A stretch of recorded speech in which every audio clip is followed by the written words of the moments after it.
Welcome back to the Combat Learning Podcast. I'm your host, Josh Peacock. If you haven't already, please go to combatlearning.com/newsletter to get my intro to motor learning for martial artists, so you can get up to speed on the powerful concepts we're discussing on the show. Plus, you'll never miss an episode. That's combatlearning.com/newsletter. My guest today is Daniel Marino, a fourth dan in Tang Sudo, and the founder of the Naihanchi Project. In part 1 of 2, Daniel and I discuss our process of coming up through the ranks in Korean martial arts and how we both came to the conclusion that it's time for a renovation of the way we train and think about martial arts. Of particular interest is a historical discussion on the origins of the pedagogical approach we now think of as a traditional martial arts program. In fact, as you'll hear, it's a Western idea from the modernist way of thinking. If you're excited to jump in, hit the subscribe button on your podcatcher now and enjoy the show. Before I toss you into the episode, I'm excited to announce our sponsor, Martial Arts on Rails. Martial Arts on Rails is the easiest and most elegant gym management software you will ever use. I've actually used this myself toward the end of when my martial arts club was open, and I love it. You can sign up new members, have them sign digital waivers, keep in contact with members or warm up leads through automated email and SMS marketing features. You can also let members and visitors book classes straight from your website. You can understand your business at a glance with like really easy to understand reports. They look really nice. You can easily bill clients and set up recurring payments, which I know is a really big deal in martial arts, the martial arts business. Set up promotion requirements, create reference libraries, track rank.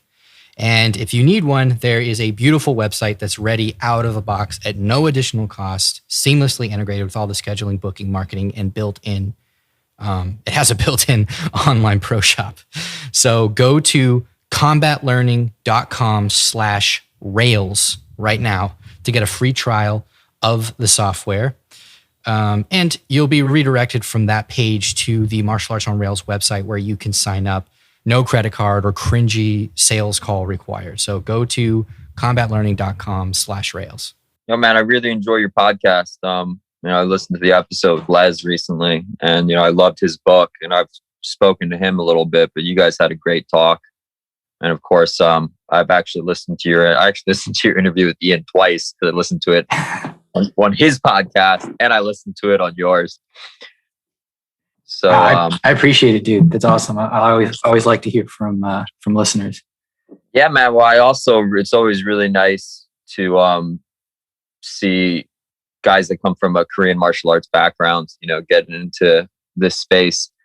And my background's actually in tang sudo, so I'm not sure exactly, because taekwondo is such a broad term. There's so many things that fall under the name taekwondo. So I don't know how similar our backgrounds might be, but I know that a lot of taekwondo people, probably did things very similar to the way that I trained, growing up. I started in ATA, Sangam Taekwondo, which I do Olympic now, but so the stances, the cadence of how you execute Pumse, I don't know. Do you call them hyung? What do you? We call them forms mostly, but we usually use the term hyung. We don't use the term Pumse. Yeah, Pumse is more of a Kukiwan thing. For whatever reason, Sangam sometimes uses it. They might not anymore. Just my old manual from like 2000 has that, says Pumse in it for whatever reason. So the way we execute the quality of the movements was very similar to tang sudo. I kind of did tang sudo. Like I taught at a school. It was a chain, and it's a tang sudo / hapkido chain. So they taught me how to teach the forms with the tang sudo stances and the more Shotokan way of stepping between.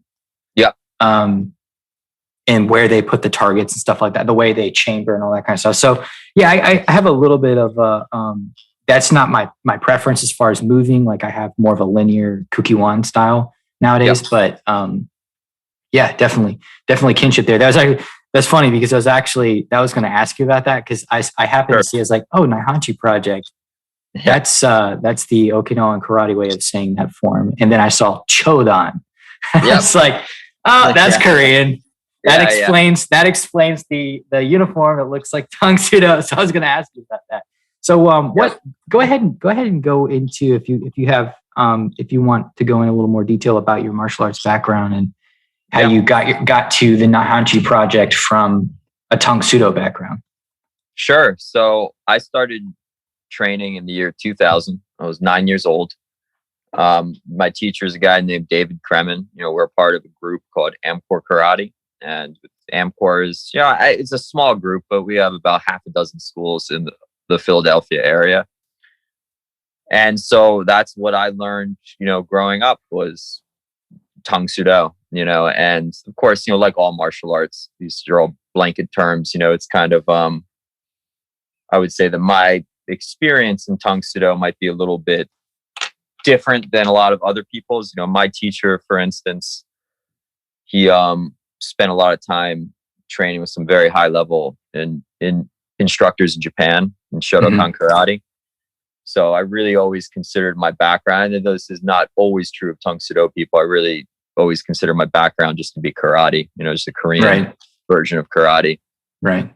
But anyway, I fell in love with it from, the beginning. I joke around with my students a little bit and friends of mine that, I knew what I wanted to be when I grew up when I was 9 years old, and I'm actually doing it now, So I consider myself really blessed and really fortunate for that. But I always wanted to be a teacher. So I trained all the way through to high school. When I graduated high school, I decided not to go to college because I would have had to have taken out student loans to pay for it. And I just started teaching full time with my instructor. I spent my early 20s teaching 6 days a week, as often as I could. And after about 5 years of that, I tested for my 4th degree black belt, my 4th dan, which is considered like a master rank. Yep. It's considered, the term we have for it is Kodanja, which is a senior dan rank. So, you designate Kodanja at 4th? Yep. Yeah. Weird. Yeah. Kuki-1, I'm a 4th too. It's funny. Your story is almost exactly the same as mine, but it's tang sudo instead of taekwondo. I started at 9 years old. Yeah. I knew like at my first or second class that I wanted to be a teacher someday. I wanted to teach that. I wanted to be a master. And by golly, I did both of them. I don't teach anymore right now, but I'm trying to move back that way because that's what I want to do for the rest of my life. Because I consider that more meaningful work than working in marketing. But I was just listening. It's like, dude, you're me. Like, we're the same person. We're like the same age and everything. And I'm a 4th dan too. Yeah, I don't make anyone call me master or anything like that. But you become sabum or you become master at 4th, but you don't become kodanja till like 6th dan. Gotcha. Yeah, I really dislike the term. Master being used as a formal term. It's just kind of I've kind of dropped that too. But anyway, my group was very competition based. That was something that we concentrated on a lot when I was growing up. And especially in my early 20s, I was concentrating on that a lot. Yeah. I had a shoulder injury in 2014 that kind of took me out of the tournament game. And I started when I stopped traveling to go to tournaments, I started traveling to go to seminars. That's the way I put it. And, Ian Abernethy is one of the first seminars that I went to. I drove down to North Carolina, December 2014 to attend one of his events. And, that just set me off on a whole new path with my martial arts. And, my teacher is a guy who I'll always have a lot of love and respect for. It's not like there's a lot of stories you hear in the martial arts where he was, like closed-minded or like controlling over what I did. We used to do a lot of work with applications with bunkai, but it was never a focus of what we did. It was kind of just something we did that was like extra. We just tinkered around, like played around with, different applications for the forms. But what Ian really brought, into my perspective was just that he had a systematic way of approaching the forms and of, developing applications and training with them and literally sparring with, fighting with the movements. And that was something that, was just a completely different level to it. And I fell in love with that. And that's really been the focus of my practice since 2014 now. That's awesome. Just out of curiosity, what sort of tournaments did you do as a Tang Sudo person? Was it like old school, like full contact, or was it like sport karate type of tournaments? That's a funny way of putting that because, like once again, and it's something I think you run into a lot, the martial arts. Well, I mean, they're actually both old school, but yeah, exactly. It's like, it's also, it's like, how do you describe exactly what the kind of point fighting that we did was? I would say that it was definitely a lot more of the sport karate type thing. I don't know. Are you familiar with NASCA? You ever heard of? Oh yeah, sure. Yeah. Organization, so like, it wasn't quite like that, we would think of what we would do as a lot more traditional in that, like, we couldn't score like flying back fists and stuff were like a little bit harder to okay, cool. Yeah. To score. So it was a little bit more old school, but it also was, the contact was very controlled. It certainly wasn't like full contact or anything like that. I mean, I got knocked out for the first time when I was 16, first time I competed in the men's division and hurt myself plenty of times. So, I mean, it was definitely, I think, better than most, as in like, it was a little more rough than I think what you find in a lot of other parts of the point fighting world. But it was still point fighting, and it had all the issues that come up with that kind of training, if that's what you do intensively. Yeah. I think that the point sparring, I guess you'd call it a modality, is really interesting in that it helps you develop like really quick, discrete type of timing and distancing skills.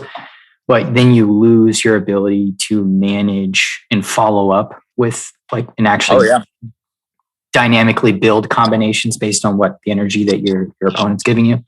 And you kind of train yourself to score and then back off, right? Which is a problem. Problem we have. I even have with students. I've seen a lot with students that do like a continuous like Olympic sparring format, is that they'll score and then back off. Yep, one and done. Yep, you hit and you stop.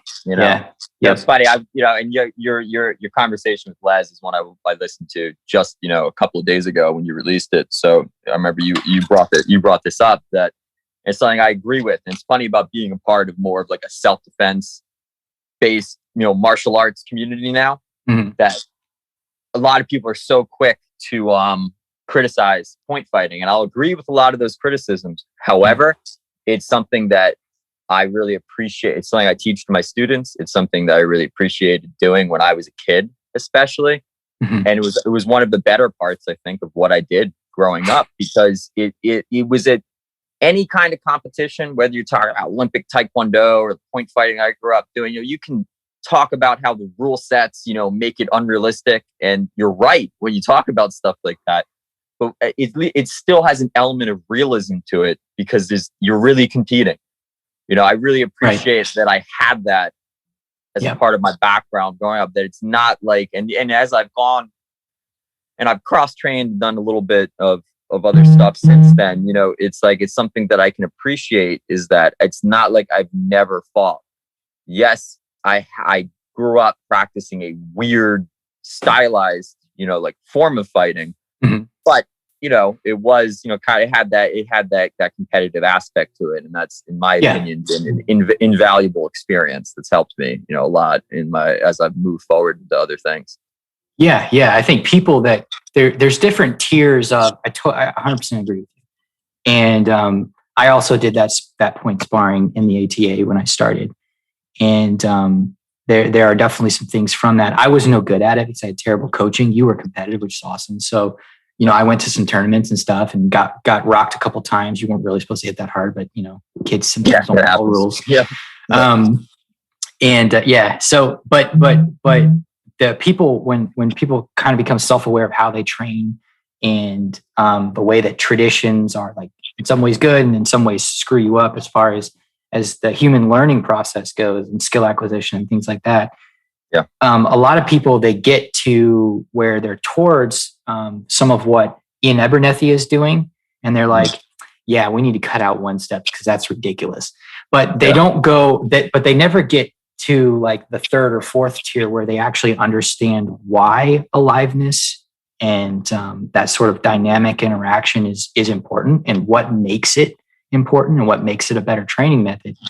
Sure. They and this is a problem with the jiu-jitsu community too. The jiu-jitsu community kind of has a sense that the fact that they roll or spar more than other martial arts makes them superior. But when they want, when they want to get an edge competitively, they degenerate back to like doing reps and like scripted exercises.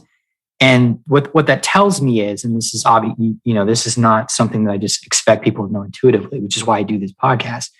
Is these people don't really understand why that's important and what really makes them those training methods superior, because they don't understand how motor control and motor learning work. So, I don't know, that was kind of a tangent, but it's like I just noticed that there people get to a level and they stop. Yeah, they don't understand what's actually going on. I'm writing a paper right now, and it could apply. I think it can really apply to any martial art, but in this case, it's specifically for Taekwondo, where I'm talking about here's how motor control works. Here's how motor learning works. Here's why, based on how your eyes work, your brain processes, and things in the environment affect the way that you move and make decisions during fighting. Given these fundamentals, here's why it's important that you have an unscripted, uncooperative, dynamic, alive environment in your training as often as you possibly can. And I don't think I asked, but how do you feel about one steps? Because I have a friend that I respect, and he's kind of into the same stuff that I'm into, but he still does them. Sure. So, well, when you say still does them, so I'm still a part of an organization, and I don't determine the testing requirements for my students. So I still do one steps, and I teach them because my students need to grade them. Yeah. But I suspect that you and I would agree that I don't think that they're a particularly good training method. Here's the way, and I'll give it to you straight, exactly the way that I tell it to my students. They'll tell them like, hey, listen, I'm not the biggest fan of these training methods, but we should use them for what they're good for. And in my opinion, and this is there's a lot to do. I'd like to get back to what you were talking about with the learning process and why, live training is so important, because that's a very, key point. But just to talk about one step specifically, it's that one steps don't have that alive aspect to it, right? Yeah. It's this weird, formal way of doing things where it's not like, they're kind of like short little forms that you do with partner, right? But they're, it's supposed to maybe be a little bit closer to what free sparring is kind of like, but then it's still not really like that. So it really, in my opinion, just kind of gives you the worst of both. And I'm not a fan of one steps very much at all. However, I can appreciate when you're a part of an organization. I'm in an organization that has like half a dozen schools, in all, in the same vicinity, that, keeps people on the same page to have the same testing requirements. And you spoke about this a little bit with Les as well. It's a great point that, we're a Tang Soo school, so we're practicing karate forms. Many of them actually are very old. Some of them are hundreds of years old. And yet all the kicking techniques that we do are, well, it's a little bit of an open question as to how old they are, whether or not the Korean style of kicking is a product of the 1900s or whether or not it comes from older Korean martial arts like Taekyon. I try to be familiar with the history with that stuff too, but I don't really have an answer to that question. I've heard, in my opinion, compelling arguments both ways that say that, the Korean style of kicking is the truly indigenous aspect of Taekwondo and Tang Soo Do, that, that was for a part of Korean martial arts going back actually a long time. I've heard some arguments saying, but the only evidence we have of that really existing actually comes from the 1900s. So maybe it was just created by that generation of practitioners in Korea. But one way or the other, though, I would certainly say when you look at the history of Korean karate specifically, I mean, the kicking that was being done in the 1950s was completely different than what was being done in Japan. and stuff. So it's something I really appreciate from my background. And I love the Korean style of kicking. I think that it's maybe the one ability that I have that I'm very confident about. Like, hey, I can kick well, and like I've trained with Thai boxers and stuff like that. And they kick well too. It's a little bit different, but it's like, I'm confident in my ability to kick. And that's something that, Korean martial arts gave me. Yeah. And kick while moving, which Muay Thai people are not, that's not their thing. Yeah. They don't. Well, they just brutalize you. Yeah. They just, they march you down and then smack you with a bat until you're whittled down to nothing. Karate guys will dance around and then come in, hit you with a freight train and then back out. Yeah. It's a little bit different, a little bit more like boxing actually in terms of dynamics. But I think it's like boxing with your feet in this way that some people describe it. They're like, like box with your feet. Yep. It's funny with the Korean. So I think with the Korean martial arts history, it's I think that Tekken has like a really surface level influence on the development of Taekwondo. It was something that the founders saw as a way to sort of retcon or reconstruct. It's a little fraudulent. It's a little shady. What was going on with Korean martial arts in the time, and I think they thought they were going to reconstruct something based on a different technical stock, i.e., Shotokan and that kind of stuff. Yeah, it's very clear, and I'm a little bit familiar. I'm familiar with it. Have you read? Have you happened to have read Alex Gillis's book? Oh yeah, for sure. Taekwondo, required reading for sure. Yeah. That I absolutely love that book, and first beyond martial arts, it just I feel like I learned so much about what the Cold War was like. If you were in Korea versus the United States. That made me believe, because I know I'm suspicious, and it is often true that people, the sort of patriarchs of certain lineages of Taekwondo and certain organizations, that they're put on a pedestal and people assume that they're great fighters. But this actually made me believe that at one point in time, some of these like first and second generation Taekwondo guys were actually killers. Like they were actually skilled at fighting. And it might not have looked like formal Taekwondo, like Colonel Nam Tae-hee would say, it doesn't look like formal Taekwondo, but it's like we were grabbing heads and smashing them with elbows and kicking it, It looked like fighting, right? It didn't look like a stylized art. Right. And absolutely. These were guys that came from rough backgrounds. They grew up during Japanese occupation. They fought in the Korean War, the Vietnam War. And then that was the awesome thing about Gillis's book is then they, like true, like American dream kind of stories. Then they went to, some of them immigrated to the United States, during the height of the Bruce Lee, like martial arts craze. And they became millionaires teaching martial arts.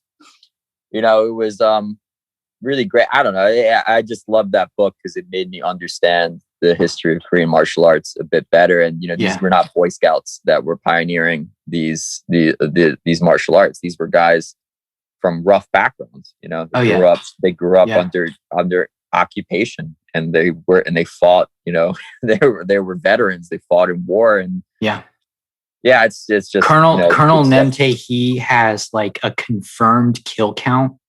Wow. He from a battle where they were in trenches with North Korea, and he at nighttime he lost his weapon, and he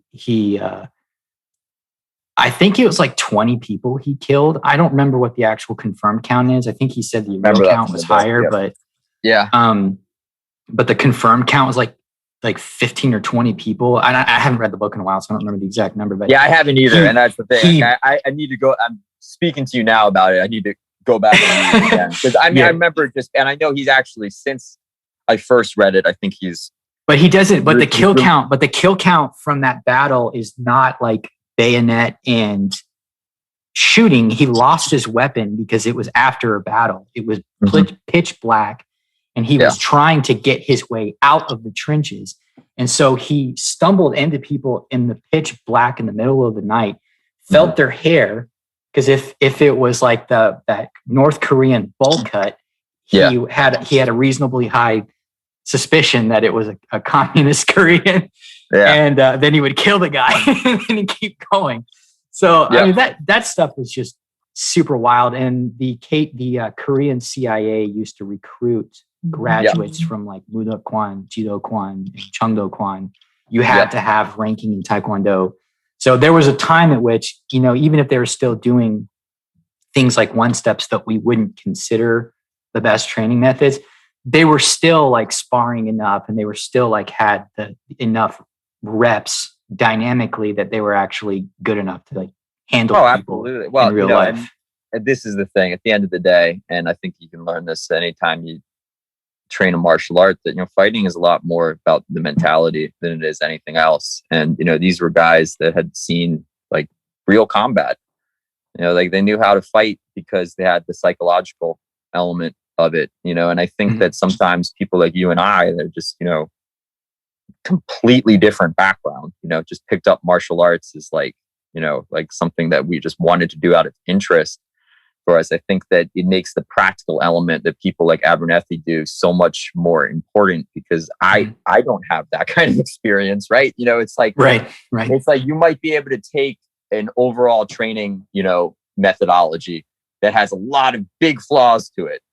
But, you know, if you've been put under that kind of real pressure and you're able to, you know, to fight under that kind of pressure, and this is a mistake I think people make a lot of the time.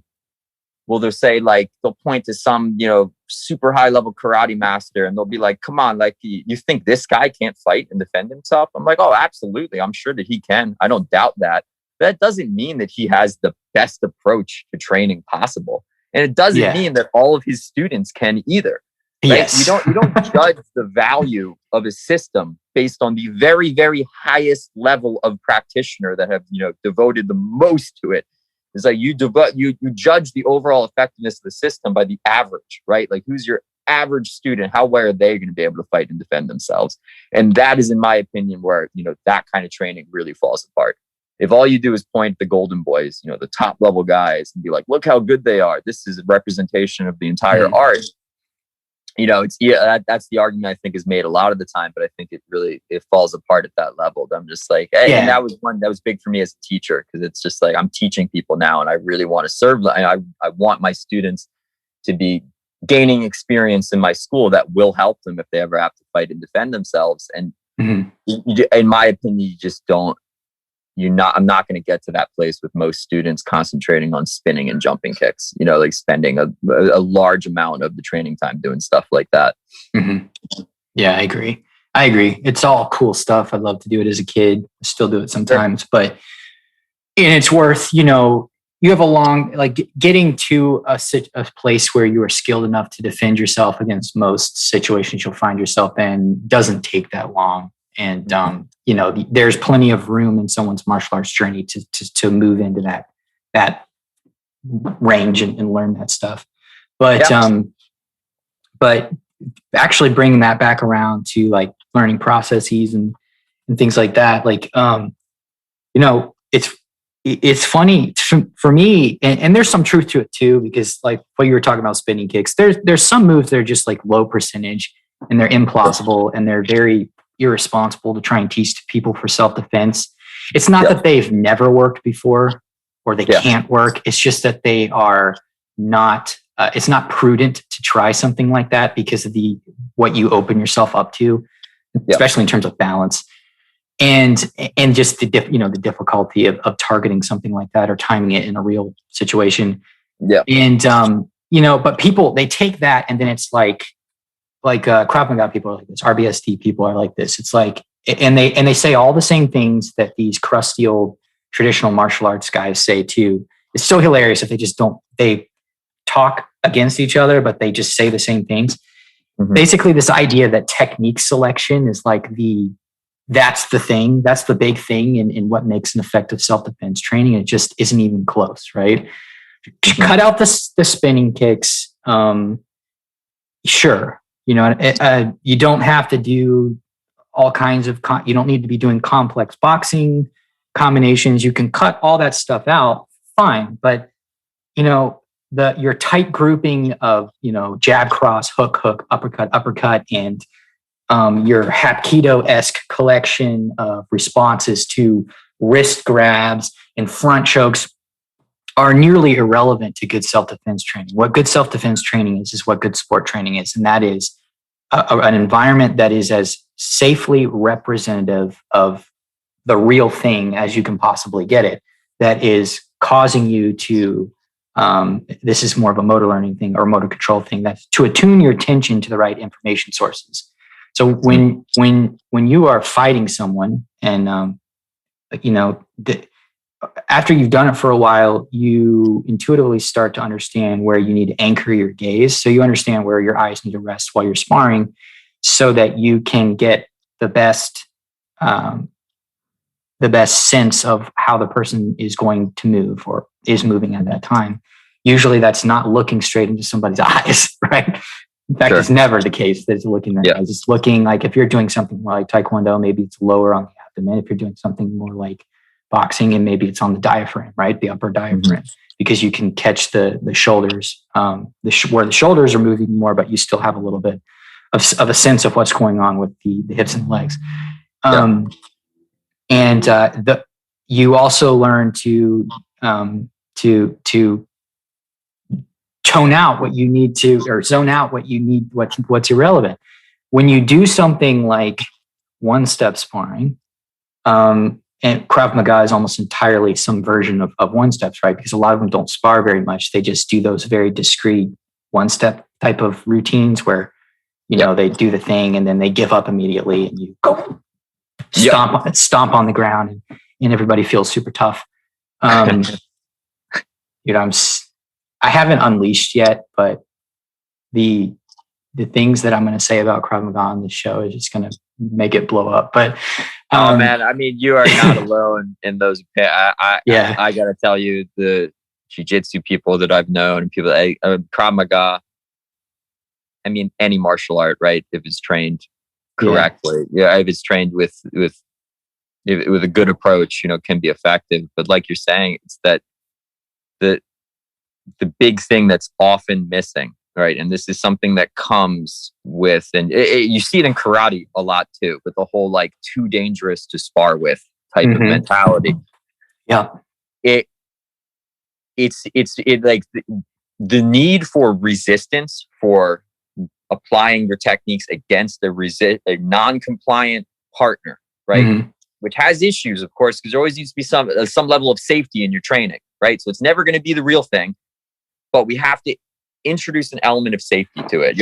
Element of resistance to it, so that you're developing something that works, right? That is the key aspect that's missing from so much martial arts training, right? And that's the criticism I think that's common with Krav Maga, that it's just, these things that this is too deadly to spar with, or something like this is too dangerous to spar. And it's like, that might be true, but you should find techniques that you can spar with, because you're going to be better. You're going to be better prepared to actually fight and defend yourself with techniques that you have drilled against resistance, even if they're less dangerous than your throat strikes and your eye gouges that you're talking about. You know what I mean? The most hilarious thing about Krav Maga is they make the joke about the groin strikes, but like 90% of their self-defense techniques, their little routines that they do, is all like punches to, like, it's all stuff you can train in a combat sports context, all of it. Yep. With the exception of the occasional like eye rake and groin strike. Of course, they drill groin strikes in like this like isolated, contextless sort of situation on their tombstone things, which are actually pretty neat. Those are great. Nobody else has those. You can't feel anything when they kick them. But yeah, like for what I was to finish my thought from before, like. Yeah. With the attunement of your information, when you're doing something like a one-step, your brain is automatically attuned to the wrong information sources if it's not dynamic. So what happens is, if you're doing a one-step and somebody steps forward with a punch, you are more worried about like where the fist is, because you want to make sure that it's not too close to you, right? So you're automatically, that's where your attention is. At least as someone who's maybe like beginner to intermediate. And so that's what you're attuned to. But if you were sparring, you would automatically have to rule out trying to track the arms explicitly and have to find other information sources naturally. So you could do one-step sparring and say, focus on the body. But an artificial, I guess you'd call information constraint like that is unlikely to transfer to actual sparring, because the way that you developed that habit is too artificial, that you're not naturally going to start, doing that. So you need to get in that dynamic situation so that you naturally become attuned to the right information sources by a natural process. And a coach can help by trying to help you guide your attention instead of telling you exactly what to do. Go ahead. And I think you're highlighting just a really key point with everything, that we create these, or someone a long time ago creates this weird training, method that doesn't really relate directly to any kind of, even if you're talking, and this is the thing about one-step fighting, because you could argue you look at like the forms and then the one steps, you'd say that the one steps are a little bit closer to like our free sparring, which is point fighting, in this context, right? But it's still like, I'm like, well, why don't we but we also do fighting drills that are for point fighting. Why don't we just do the point fighting drills? Yes. They're specific to that. Like that's the big thing. Now, and just to, I do find a little bit of value in one-step fighting. I think I started this, but I went off on a tangent talking about something else. That it's kind of standardizes the kicking techniques that are a part of Tang Sudo, Taekwondo, I'm sure too, but not found in the karate forms we practice, because it's like that's the reality. These are modern martial arts we're practicing. The forms might be old, but the overall, like nobody in old Okinawa was doing spinning or jumping kicks. Well, some jumping kicks, not jump spinning kicks. All right. It's like these techniques, I can see it from an organizational standpoint that it's like it standardizes the kicking, right? Meaning in order to get to a high rank in this organization, we want you to be able to do these kicks. They're not found in the forms, so we need a supplemental part of our testing requirements that covers that. That's what I see the value that one-step fighting brings to my teaching. However, I feel like that value could be brought with, like I was just saying a moment ago, with like point fighting drills. Like, why don't we just make our point fighting drills that we already practice? Why don't we just make those testing requirements instead of having this weird old, and pseudo traditional, which is another thing you were talking about in previous episodes, is that, and that was a big realization for me, was realizing that what we call traditional, it like goes back to like the 1950s, and that's even being generous. It's like it's turn of the century. It's basically turn of the century, 19th century, early 20th century. It's not really traditional. A lot of it is heavily influenced by Western pedagogy and educational, like John Dewey. Kano was a fan of, I believe, John Dewey, and he developed some of the, for good and for ill, developed a lot of the Kodokan pedagogy and training methodology on those thoughts, because Kano, in large part, was educated in a Western institution. It was popular at the time. People were interested in it. It's kind of funny how things work that way, where the way that in the West we have this, like, the Asian culture has this mystique about it that that people are very attracted to. And that's the way it's been described to me in the past. They said, so you got to understand, it works the same way with Western culture in the East, especially at the time period we're talking about, where a lot of Western influences were coming into the places like Japan and Korea at the time.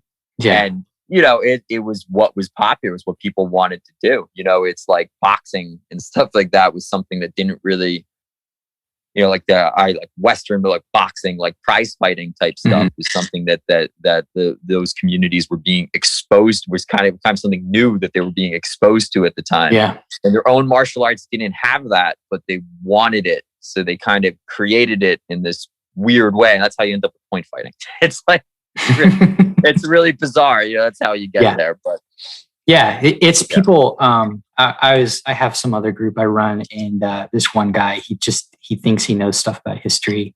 He's like, I showed you some sources and you just refuse to learn and listen and this and that. You just think you know everything. I'm like, well, I have primary sources and stuff. Like, I don't care what you have to say. But he just doesn't understand how the confluence of certain things created what we now call traditional martial arts. I'm not saying the ancient, that I hate it when people are like, the older it is, the more better and perfect it is. It's not true, but there was a time before post-war karate and before turn of the century martial arts, before this Budo type of movement came about, there's a time when martial arts instruction was much more individualized, which is a better way of that is not to say that the learning methods were all that much incredible than they are now, but it was at least more individualized, which is a better approach to learning. And there was more, it was less rigid. It was more suited to the person. And in some areas, like at least, from what Motobu said, there was like as much sparring as there was kata practice.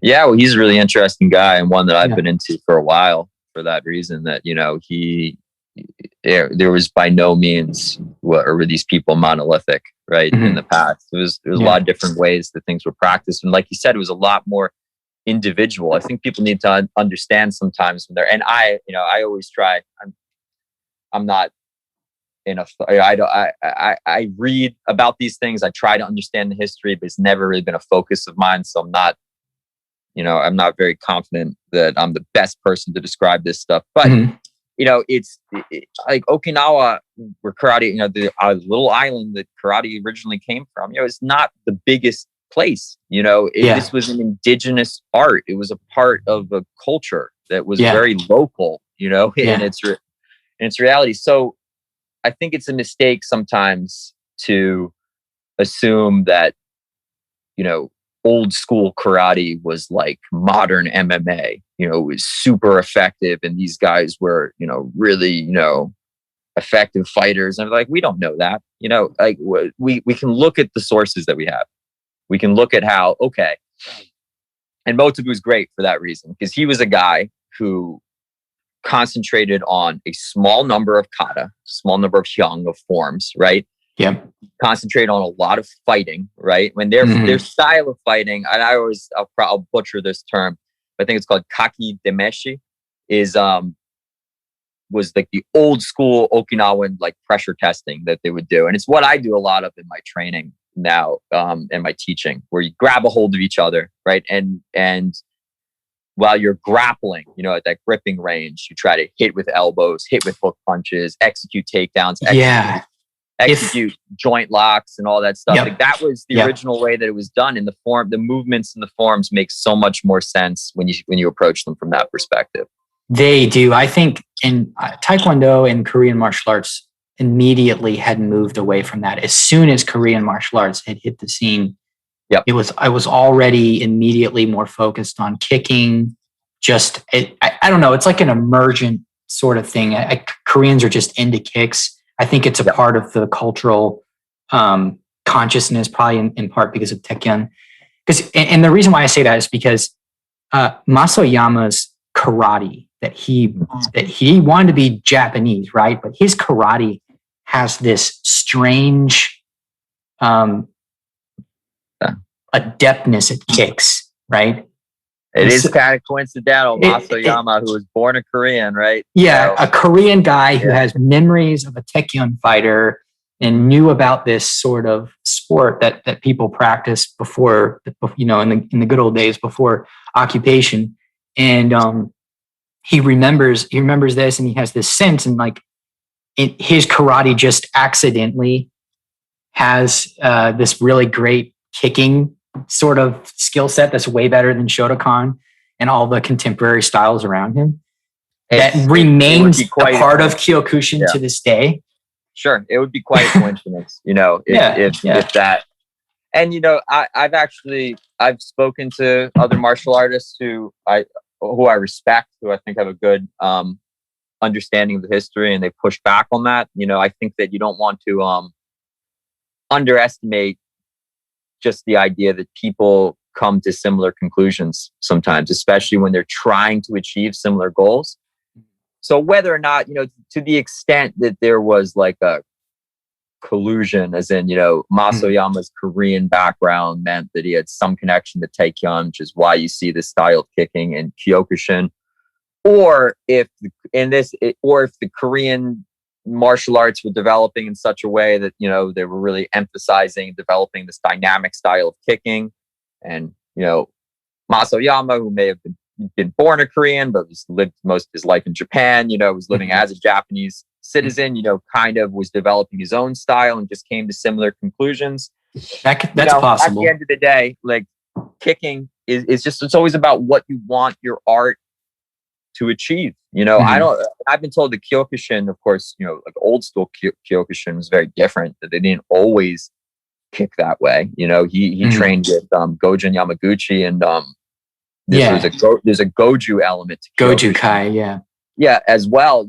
At the end of the day, I think that when you're trying, to develop a martial art that isn't only about fighting and self-defense, but it's also some form of expression, right? Like kicking is dynamic. It's athletically demanding. It's cool. It's something that captures people's attention. And people want to learn how to do it. I mean, you and I both started as kids. Kicking was the coolest thing ever. It's not that, you didn't want to also know how to punch, but like at the end of the day, when I was 10 years old, what I would obsess over is I want to learn how to kick really well. It's like, it's something that I think Korean martial arts maybe just capitalized on, that they said like, hey, people are interested in this. Yeah. This is capturing people's attention. And they're maybe even competing with the Japanese, Shotokan guys were traveling around the world and opening schools and stuff like that. You had the Koreans, who were trying to do a little bit of the same thing. Yeah. And they're like, all right, we're competing, especially for like in the West, we're competing for people's attentions here. Like, how do we capture people's attention, make them want to come and learn what we do instead of what other people are doing? And I think when you look at it from that perspective, you're like, oh, that's how we end up with spinning jumping kicks as being like the centerpiece of what we do. It's like, it's flash. It gets people's attention, It's athletic. Yeah. General Choi was actually intentional about that. But, you can see even with before ITF being developed that people from like Muda Kwan and stuff sparring very, very, very leg based. But like you have a good point there with like the different ways in which things emerge and develop, and, approaching it maybe from like an ecological perspective. There's a couple of plausible things that happened, and they might have all been contributors. Like you have the rule set of knockdown karate where you can't punch the face, so you have to use kicks because it's more powerful to the head. So you start to get higher kicks, and that's one reason that came along. Absolutely. You have his background as a Korean. Rob Gray on the Perception Action podcast talked about the sociological influences on how people from certain countries on teams actually develop their play style. Sometimes there are cultural values that influence the way that you play that causes an emergent property of the types of strategies and tactics you use. So maybe in Korean culture, and even though Masoyama spent most of his life in Japan, he did grow up somewhat in Korea and he remembers Korea. Maybe there's an embedded sense of his Korean culture of their use of kicks. Sure. You mentioned like, where's the Korean kicking come from? You see a lot of it in like the ancient sort of Chinese sources that they lifted, like the Muye, what's it called? Muye double G. I'm horrible with that stuff to remember those names. Yeah. Yeah, I think it's is that what you're referring to? Tantui, the one with the Chinese martial art has a lot of the jumping kicks. That's where I'm headed. So so I think that Korean martial arts, the Korean consciousness around martial arts is first of all more around ranged weapons. Like, so they like to be at a range, like with pole arms and especially archery, more so than like swords and knives.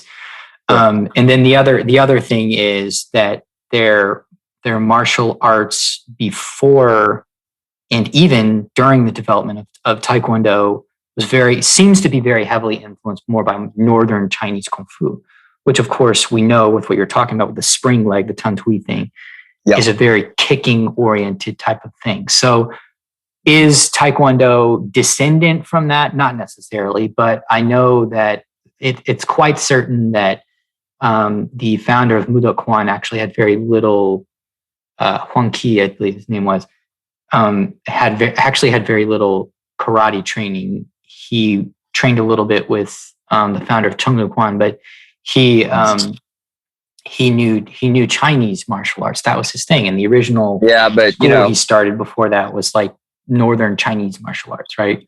Sure. Yeah. And this is actually something that's always so fascinating about learning the history, man, that it's true of Motobu too. Like Motobu, for instance, was self-taught mostly. He got kicked out. And used to watch people too. Yeah. But and I'd love to talk a little bit about my experience. I recently started cross training in Muay Thai, where I'm training with nice. I'm training with like 16-year-old kids that can beat me up, and it's like it's both humbling and exciting. And not to my ability, especially my kicking ability, definitely measures up even against good fighters. I can fight with these guys, but at the same time, it kind of brings you to the inescapable conclusion that some people naturally are better fighters than others. Some people naturally can pick things up and can, fight and maybe just have the psychology, have the mentality for it that's going to be better than others. And that's when and it was just something, it was a connection that I made where, I'm training in a Muay Thai gym where you have a lot of people who've been training, mostly young guys who've been training for like under a year and they're all ready to fight, and like, it's not that they're like expert level anyway, but they're tough, they can fight, it's like they can fight well. And it makes you go back and think about all of the karate teachers I know that were like self-taught or had very, limited formal training. And Huang Qi is absolutely one of them. He's one of those. He's absolutely one of those. Huang Qi at his word for it. He was like, I think that he had like, what he said, he had like a year or two of formal like training in Chinese martial arts when he was in Manchuria. Yeah. And then he learned karate forms. If you take his word for it from a book, and then it's like and that and then I think that there was a statement from Wong Kuk Lee. Yes, a little bit embarrassing about him training there for like 8 months to a year, and he kind of stabbed him. Wong Qi was kind of a shady dude. You know what I mean? And it was just he's kind of a difficult. He was kind of a difficult guy. He's a little more of like a General Choi kind of figure. He's a difficult dude to get along with, and if something made him look bad, he would tell a lie in a heartbeat. From what I gather, sure. He was a troublemaker. But this is what I love about Gillis's book, is you just realize that it's like the world that these guys were living in. I think sometimes is easy for people to not to take into account when viewing everything that was happening at that time. And it was rough. Like Korea at the time was a rough place. There were starving children on the street. Like in cities in Korea, in the post-war years, when these Kwans were being established and stuff like that. It was one of those things where it was like, I don't think that, when you look back at somebody like Huang Qi and what his actual credentials were, like based on a modern perspective, it was like he had almost no formal training, or maybe just a couple of years that you'd have to take his word for it. Right. But his students, I don't know about Huang Qi, but his students are unmistakably skilled. They have decent Shotokan style technique, and they were killing it in competition. So how do you account for that? Right? How do you account for that? I think that Nam Tae Hee, and that was my understanding of the history, was that, you had, it's a little bit of a mystery, as in, because there were guys who got black belts in Shotokan karate at the time in Korea. Yeah, most of the founders had something like Huang Qi wasn't one of them, but to what extent he trained with those guys, or there was an influence for them, or maybe some of them kind of, joined up with him. It's all. They were all influenced. I totally believe they knew each other. I don't know if they all got along, but some of them, I know Chung Do Kwan, Odo Kwan, and Jung Do Kwan were all tightly close together. They all train together. They share, like Nam Tae-hee, I think was originally Chung Do Kwan, and then he went over to Odo Kwan, and they annexed at one point, and there was infighting because, you know, General Choi was kind of a dick, and people, you know, love him or hate him. He did a lot for Taekwondo. Difficult person. He alienated all of his best people by the end of his days. So, you know what I mean? Great people sometimes are very flawed people. But it facilitates their ability to forward the art in some ways. But the fallout is also equally detrimental. But I definitely believe they were all. I think that maybe. I don't believe all of them had Taekyon experience. I think one or two of them maybe did have some legitimate Taekyon experience. You know, Taekyon was kind of a dead art. You know, it was one and the Koreans, you know, they have a right. You know, like they were conquered by the Japanese, and you know, their culture was in a lot of ways was decimated. It was destroyed because of it. So they wanted, and I don't blame them for wanting to bring it back. You know, at the end of the day, but then you get to this kind of like recreated, you know, these are modern recreations. And, you know, I don't know, you know, I don't bang it at all that, you know, especially when you look at like something like Olympic Taekwondo today, it's like, it certainly has karate influence there, but you know, it's clearly its own thing now, you know? So, you know, they wanted to create a Korean martial art, and more power to them. You know, I find that coming from a Tang Soo Do background is always a little bit funny though, that they kind of tried to do that too, but we kept more of the karate influence very clearly there. And I think a lot of that was just because it came into the West. But you know, have you ever kept up with just the history of Mudo Kwan and Tang Soo Do on its own is fascinating. But have you ever kept up with Hwang Ki's original Mudo Kwan that became Subakdo in they still exist. They call it Subakdo. And they've artificially brought back in these Chinese forms and stuff like that they do. Yeah, I'm not that familiar. You know, so for instance, I don't know if you're referring to the Chilsung forms or anything, or the Yuk. It might be. I don't remember. I know plenty. You know, so the organization I'm a part of was, you know, a part of the Mudo Kwan, you know, up until I think sometime in the late 90s when we went off on our own and started orders, you know, so I know what Subakdo is like, and I've seen where the art has gone from there. And, once again, it's a similar thing that I think you see in a lot of Taekwondo is that it's just, and this is the story that I think that, or I'm sorry, this is the way that it's described. They say that Hwang Ki started teaching karate because it was commercially viable, right? He wanted to found the Mudo Kwan. Yes. That's how he got the Mudo Kwan to spread. But he always had planned to create a truly Korean martial art, which would be Subakdo. Personally, I've never really had much interest in learning these kind of like modern recreated, you know. I don't either. I have no style. Yeah, I keep it. I like the karate. And especially over the years, as I've done more stuff with, you know, Ian and with application work, I really just consider myself a karate practitioner. You know, like if there's something that I would say that I have that's part of my Korean roots as a Korean martial art, you know, my roots in the Korean martial arts that I am proud of, it's that my kicking ability is like, hey, you know, I can really kick. And it's funny because it's like arguably the least practical skill set, like the least important thing to know how to do for self-defense. But I don't train only for self-defense. I certainly don't teach only self-defense. You know, it's an art. It's an athletic pursuit in a lot of ways. And I love kicking. You know, I love having the ability to kick well. I love teaching my students to kick well. I think that it's very applicable to combat sports, right?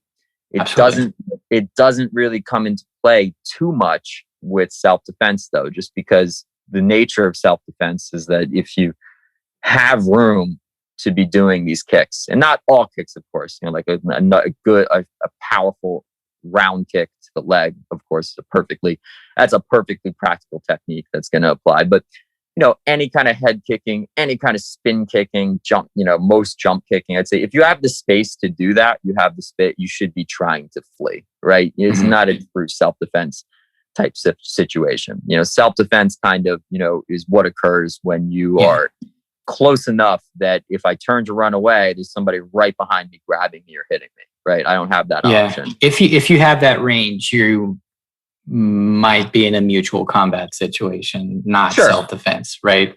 Yeah, and every once in a while you end up in a self-defense situation that's technically self-defense, and then you end up toe to toe, like you entangle, and then now you're all of a sudden you're in this range that you're familiar with from regular training. And if you find yourself in a situation, I think like 90% of those are avoidable. It's like social violence, rather than like a sudden attack or something. But if you find yourself in that situation, yes, all that stuff is useful. If you find yourself in a situation where you need to intercede on someone else's behalf, could be useful. Even a jump front kick might even be useful in that situation. You just never know. It's funny you would say that. Because if you're a Taekwondo guy, you're not really much of a wrestler, and you need to move somebody really quickly, and they don't know you're coming, I think a skipping jump front kick or something like that, or a jumping side kick might actually be a more plausible. Hey man, I know than a double leg. You know what I mean? I know someone who has a story about. So my best friend, guy I grew up doing karate with, my buddy Jared.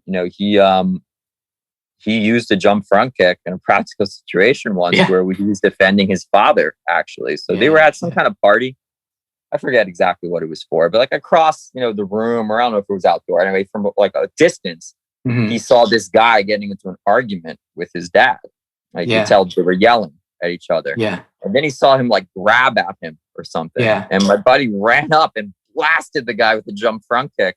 Nice. And I was like, that's a perfect example of, right, it's like defending somebody when you else, might right? need one of those flashy techniques. You never know. And it's certainly, we always talk about Lyoto Machida, like knocking UFC fighter, out with the jump front kick.